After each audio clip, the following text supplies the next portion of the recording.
Yana. Ani akola programu yo mututu ya amanyi. Ko kuba ngo yamba ko bajogera ko. Era ko kuba ngo ola pastor bujingo oyo. Abano omuntu obutambula owa igwa girese gyotwala.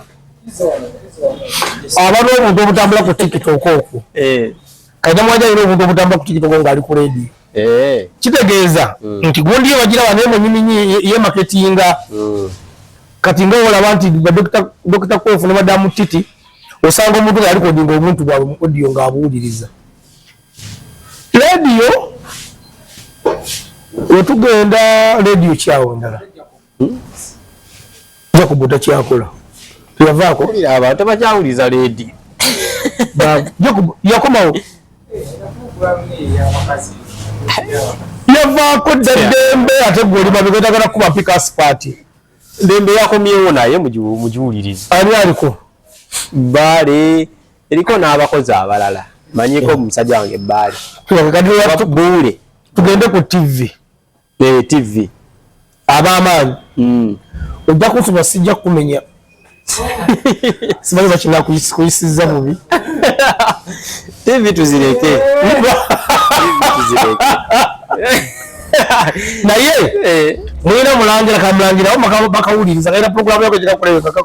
katudde we kati twogere bagira twogere program yako nunja bagira zira bawe kujite matema nonze kati atemwe program eje mukala basatu nabwo basinga ka amanyi yo nga TV tuzireke sijjanyiza abantu andizo omuntu anyiga okudando dwange tayina TV agenda kungobako tayina mutala mu tayina TV kwa kola kati sagenda kumpa milimo tolowooza nti nno senga CBS no bwekyusaamu nereetamu ku misaayi emito ne tuyingirawo wali eri eyizobeera okukyusa era programu eyo giraba yali etagadde Madam Titi ng'akyagiriko bwomu ng'ekyagaanye kwefu yagyongeramu ebirungo kati kwefu yajja abantu olwokola yogerawo bombiri ne bakwatagana Titi oyo gwolaba ekyo kyasinga obbagati si mwangu Katonda yabikola si mwangu Titi si mwangu gwomala amawulire gaawa Titi yalinga akola ebbaluwa ku MBS ku beat nenga alisomale ku TV eyo ku TV saagitegeera kakati Katonda alina ebintu byakola ebyewuunyisa nti Titi obaawula ne kwefulukuta obagambe nti mwawukane muntu addala kukola ku radio ne babaawula te program eba ebivudde anti omuntu kati okwatagana Titi kijja kuba kizibu bano combination yabwe yakwatagana nnyo kiringa wala radio yange wizo radio yayimbanga akaweewo enda wizo najja nawala tebagenda kwekolera eyaabwe kakati bano ababiri Madam Titi alina engeri ayogeramu ntulunda matu najja naleeta nayongera mu kituufu kakati ate mwami Dr. Kwefu awulira nnyo engeri alina puroguramu kaliisoliiso kaliisoliiso tekyaliyo tekisoboka tekyaliyo kaliisoliiso nga bakola ne kaliisoliiso dina tebasigaza linnya kyerise boina bani abaliko kwebali lwakuba ndi nnyo mu TV studio lwawoziwu ne kwebali tekisoboka nembanga sikyagiwulira bakola ne kaliisoliiso kubira kwefu kaliisoliiso dina bagikola gyeri kweri yayitaawo yayitaawo waliwo omusajja ate okumanya CBS eyo yekyasinza okuzimba watono ne bakuba ebigo biri sadida anti CBS nekubera ku TV dala nabatanzi BBS yamwezimbira yali sirawo mumanyinze ono Nampijja naye yamuzimba BBS yamwezimbira kakati erina programu ekyaganye ku BBS simanyi waba kiraba programu eryoko ku makya bajja obayaga nnundi abantu nebo bajja kukyala eri ku BBS okwo eyabano nze sina mentioninga maya kakakula ntalo kati eriyo budde ki waba bano abazeeyi kakati programu eno nga bandakola lisafero ku CBS basikwatule ku TV1 bangeri Alan Cruz yakuttemu mbu yegobye bamugobye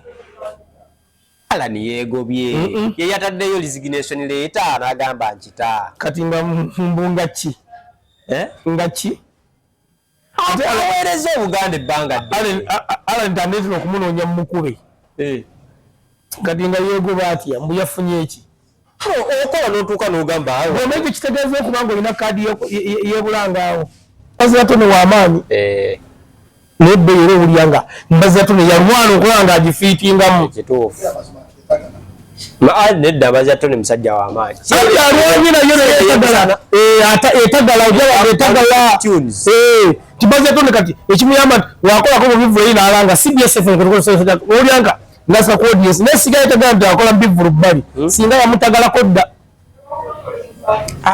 andi kati bebaagala otereeze waliwo program erika kubukedde famma ekawungeezi yakolako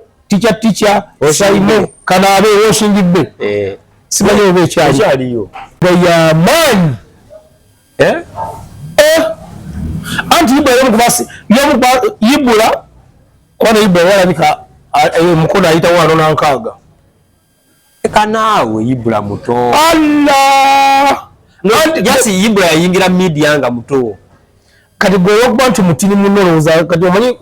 teri muntu amanyi myaka gya buloolo noko omanyi akawolo akenkana kyo era kuva ku mizani kenkana kyo yibula tanaweza 5 kale omuwayiriza alinga bw'abe mukulu nnyo ayingidde 4 naye nga muto anaagayisaamu yibula yakolanga programu eyo ku Star Time ku Star TV manya ku Star TV nga oyinza okugamba ate yibula yakola platform eyo etali ku TV bwe yagivaako simanyi oba ekyakola lujja tomumuwulira lujja yaliwa lujja tomumanyi Anderson lujja akola ku UBC wa Capitol Music akola n'ettono ku channel yaabwe kati wowe nisigira bankate nga lujja mukwano gwange naye tiyo yamaanyi njagala mazima oli oba oli nanyiiga kuba ekirungi ekyosigenda kwesimonde oli agenda kumpa bwolu wemulaba nga nesimonde temumpa naye pulogulaamu ye yamaanyi otugikompalinga ne yayibula wabeererako ibula tetumwesibaako nnyo kati ngenda kugambira bino wammanga njogera nga ate nga sivula lujja nze ibula kasooka ava ku programu siddamu mukulamu nomwagiweza bujo manyi yavaako era ango lujja alina okukola ennyo ntakola nnyo ate ojja kumutuma agenda apoota abantu bagala okukola nnyo bawaza kugamba kupoota kaakati kataleegomena okuga naye mukwano gwange kati alina entondo ye agenda kunyiiga programu eri ku CBS eriko Duncan ne DJ Nek yakolako Dictator Mark ne Dictator Mark gwe mmanyi nnyo n'olwo mulayo yasooka mulala simumanyi nnyo kale Duncan oyinza ga nti balwanye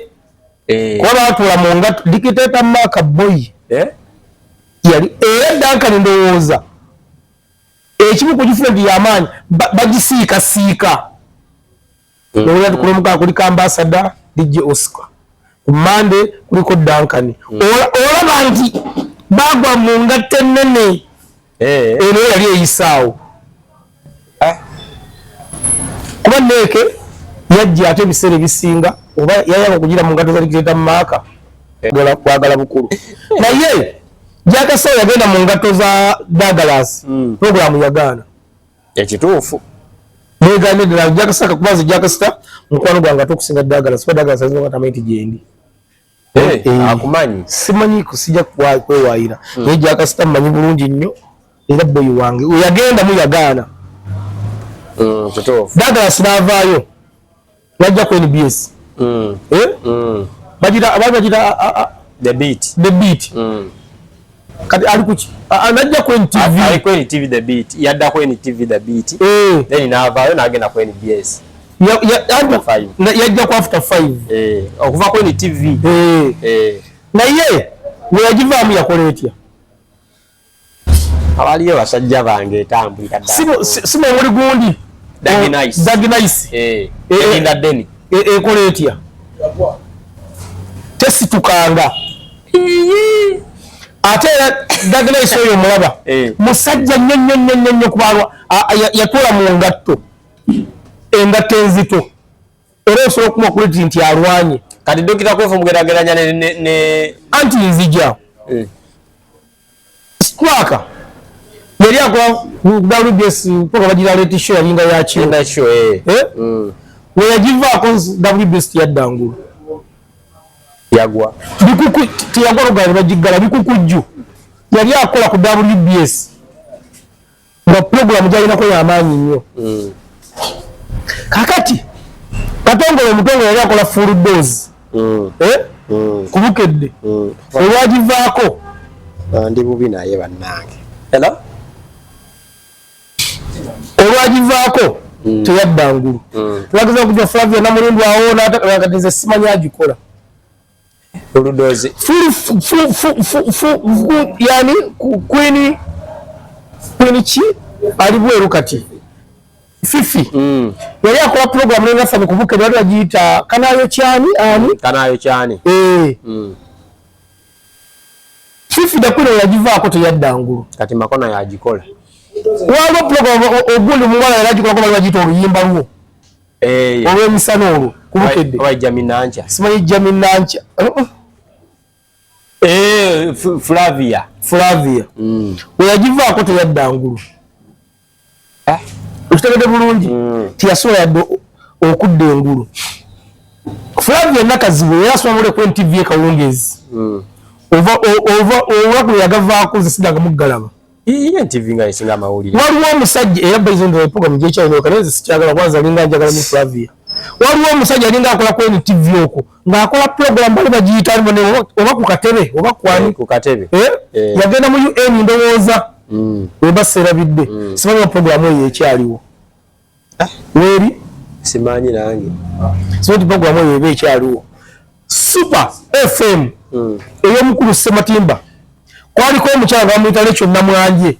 kaali kakuba kati ali ku BBS ekiro Sabula Lecho Namwanje oyinza oganti yetika radio ya Super FM Lecho Namwanje yakola Super FM tekibanga mu nsi yonna abaliyo tebakola simanyi oba ekyalina kumpewo nze sebo ninayo basajja bange gye bali bamaanyi nani kwenyandira naye nga basajja bange gye bali awo tugambye ate mu byafaayo Lecho Namwanje yakola likodi ku Super wenzoka yekka yaliko oba Abuchaza akyali musajja wange Abuchaza gwe badde ngamba Abuchaza akyali mulaba ku sita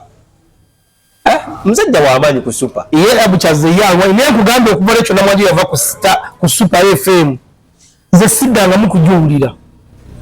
ne programu yayo omukulu tojuwulira kikati era programu aba ayogera kikati kyekyoka kyabayogera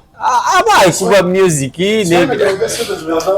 Super FM era Sematimba nze muba credit engeri gyafuna naye eyozaako abakozi abiri bannange tofuula erise mu kampani nnene kituufu naye Sematimba yeetaaga okuwa respect okuba nga akyasobola okuyimizawo leediyo eyo ng'abantu kuba nze ninga mpuliza nnyo Super naye Namwanje okuva yagivaako nsaddamu kugiwuliriza kakati nkulaga abantu abalina amaanyi mu puroguramu zaabwe nga baba bagenze bagenda nazo waliwo anti bano tebagenda bagenda bakyusaamu just anti kwefuna bamujja ku ssaawa 7 bamujja ku ssaawa 8 era eba egudde anti byegabye ebituufu tubana nage mugali kwa nti njagala abantu anti yagitandika tetumumanyi n'agibeeza kitegeeza n'endala asobola ogimaintaininga era neba y'amaanyi Lady Titi yali akola ku beat Gonna agenda ku Lady Titi waliwo program yali ku radio simanyi bagiyitanga full dose simanyi mukulike eyo yakolako Amoti Supercharger Mozi Nsubuga yakolako ne Sam Golo w'amagulu asatu Sam Gombya program eyo giraba simanyi giyita simanyi oba ekyaliko yali y'amaanyi kituufu kawungeeze eyo yali y'amaanyi eyo mukuli oluva Katongole kubukedde nga tugenda ate kweri eyo program ogiraba yali yattabu lwavanga Katongole zijjukira nkuli ng'akyakola endobeso yalitandika oba yali baji yatandika ate ndo semukunje yitandika kubukedde Katongole yali abikola kubukedde emisana kati nga bwetuva ku program ya Katongole tutegayo ekyo Namwanje bwetuva ku ekyo Namwanje ne tudda kusimba kati mu kyalo waliwo program eyakapalaga baby era ku radio Simba ejo bamugoba nga alina ng'akyali mu program ng'ate baramugamba wafuna akatabo nti ye kwate namasuba eyakapalaga baby eyo simanyi walayo ekyalo eyo ku Saturday yakola ku Saturday ne bagisaamu kakalamu n'emwokya kakalamu yali adimente ate yatagala butagazi eyo yatagala kukuba kakalamu yatagalira mweri ng'olabye ddala agudde mu ngalamu nga yagigezagezaako nga ebaga nti n'agana afa bagasalira essubi yagezagezaako omusajja wattu ne bigaana kati nkuwayo ekintu ekirala olaba seebuyeeyo okubukedde mu lugambo n'agezaako abayinza okola program tuka naye nga gimu tuli kuwa MTN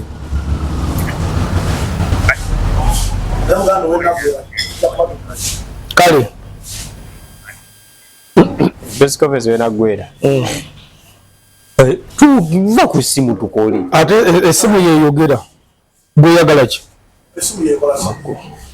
asinte kibali oba mwasuze mutya mwasize mutya kaso itambula bulungi nnyo tuli ku ekyandem osobola okuyitawo ko osobola tusangawo ovire ekitende Masaka Jinja wa otusangawo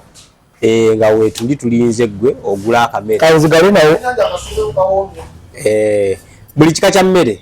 kuba kati obudde bwalancho nasabye katogo wekali nako njoyeza kaspat wenzigalawo mbanti so bintu ebito bibiri jangu anofune buli kyoyagala wekiri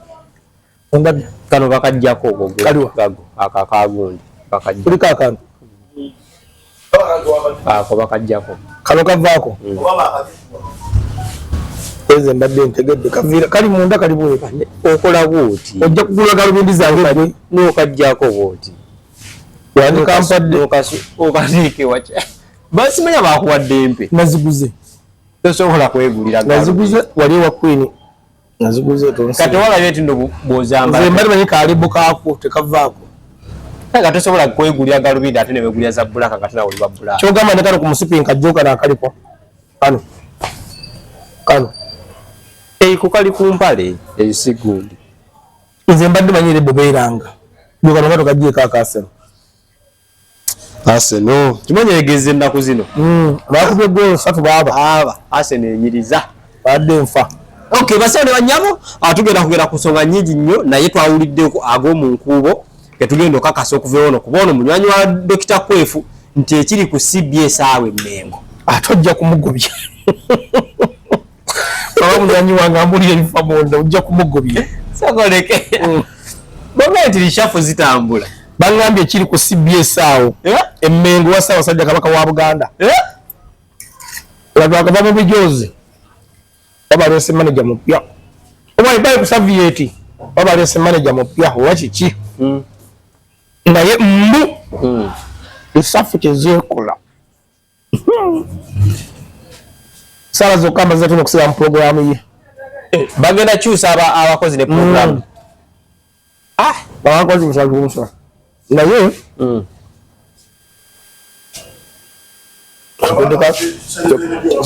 ndeka akamere mukunyonyera bulungi mmere soko kalete wano jirikawo emmere yange ebere wano avuye akasana mbikireko uwe yakulyako asagala siri akatogo budde bwa misana tokisussa ate gwe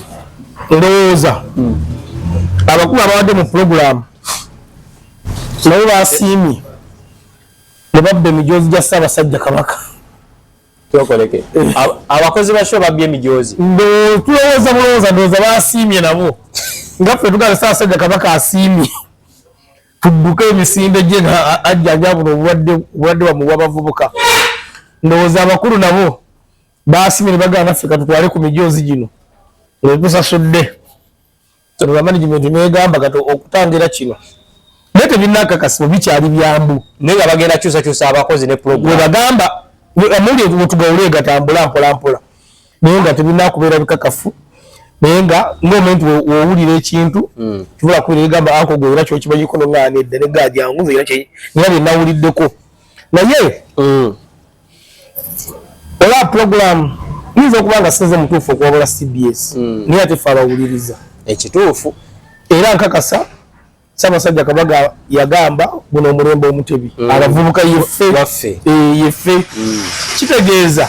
nina eddembe lyange okwogera nga nze ku leediyo ya Ssaabasajja Kabaka kuba ndi Muganda era CBS njikolerako puroguramu eriko mikwano gyange so kati wempe endowooza yange bagitwale nesi mu bubi bagitwale si mubi si mu kubavoola kuba saagala kuba kati kino waliyo abakozi bangi baboosi bababoosi abakubere bagala kino kibawo kino wekiti saabagambe nti nengedde mu Obuganda mukamwa olabye beene mukamwa saagala babiyingizemu Ssaabasajja Kabaka yadde Katikkiro wa Buganda nze mpa ndowooza yange ku leediyo yaffe Ssaabasajja Kabaka gye tuteerawo ate CBS yaffe mu byonna bye bayinza okukola sigamba nti puroguramu Kalasa Mayanzi nga bagikolamu mikwano gyange Madamu Titi ne Dr. Kwefu w'amatu bw'olwokuba nti mikwano gyange mubawulereza naye yemu ku puroguramu eziri ku CBS ez'enkizo noona agenda wakacumba noona akola ng'abuuza nti 15 ye puroguramu eri ku CBS okwo ey'enkizo anti bayinza obeera nga baagala zikyusaamu ngo bongere ku mutindo ku bw'enkizo bwayo bongereko nga bakyusiza bapurezenta nga bakyusiza Dr. Kwefu awo ne bamuggyako ne bamuteeramu awo omuntu omulala Titi n'akola n'omulala aba Dr. Kwefu ne bamuwa ey'ekiro kati olwokuba nti tuli ku mulama gwa leediyo ezo TV ndowooza nayo yemu kankweko scenario zimu emabeko ndowooza emyaka nga 5 6 10 15 kaleke program gyali baja bikodi TV bakupulwa bagita akatogo Douglas wajiwulirako nawulira nali mu kyalo nga program yali y'amaanyi nnyo Douglas nga kwali naye nawulira akatogombo kaba k'amaanyi kakati wegenda Douglas program zonna zavaamu tezisigalawo katogo bwe yavaako ne bateekamu Jackstar jajja si muvubuka mutono ayi anti ali wano leka naawe Jackstar aweze emyaka 5 ali wano nedda Jackstar nti mulimu bakyagaweza namuwulira nga agamba ye mwennyini ku puroguramu n'agamba ng'akyali ku TV sigamye kugitwala teekali mujja kundiira emmere mu y'omu ku baasooka okukyaza olowooza gundi aweza emyaka ng'emeka ono omuwala w'ono omukyalo omukola eyafuna omuwala omuvubuka atalina mulimu simumanyi oyo Gloria baby Gloria aleka awezezza ali myaka nga 24 omuntu okukula ku TV kikwetagisa okuba nga olina emyaka ng'emeka olowooza anti kati TV ebisinga ebimu talent waliwo abagigenzeeko nga bakyalina abato ba under age myaka 12 nga Bashira we batandikira Bashira Gashumba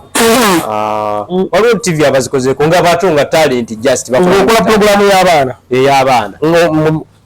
mu biseera bino obudde buno kanebeba y'abaana olina obeera nga olinako okuyitamu kati ogugamba Jackson yagendera kulikulira alina emyaka ng'emeka myaka nga 22 yagamba y'omu ku baasooka okukyaza Gloria oyo ng'amulabyemu ekitone